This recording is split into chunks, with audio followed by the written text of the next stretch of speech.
the murder of a pastor's wife who was shot and killed in her own home. It was a home invasion in Indianapolis. She was pregnant, and now police have arrested a teenager, 18-year-old Larry Taylor, who is now facing murder charges. That pastor's wife's name is Amanda Blackburn, and she was shot and killed on November the 10th. Her one-year-old son was at home with her at the time.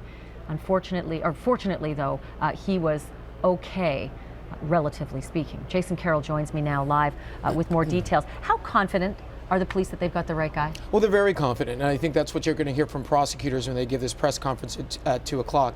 And the reason for that is because they say there's surveillance video, which they say puts Larry Taylor, this suspect, in the neighborhood. They also say that he committed and burglarized a home before that. There's surveillance tape of that, they say. And in addition to that, they also allege that Taylor may have left behind some sort of evidence inside the Blackburn home. So they are very confident they've got their men. And not just one, I want to say, but there's another suspect as well, correct. So what's that about? Well, they haven't released the name of that other suspect. All that they will say is when I spoke to police this morning, they would only say that this second suspect is somehow connected to the crime as well. But now there was reporting from the Indianapolis newspaper that they had two other guys earlier on in this crime. Is that connected? Well, initially they had taken 3 people into custody.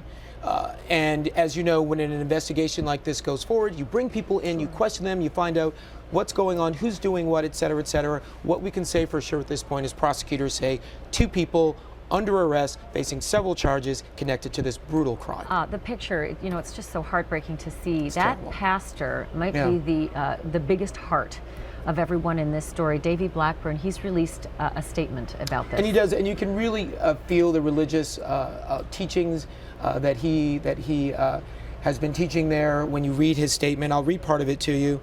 Though it does not undo the pain we are feeling, I was extremely relieved to get the news of the arrest made last night of Amanda's killer. Though everything inside of me wants to hate, be angry, and slip into despair, I chose the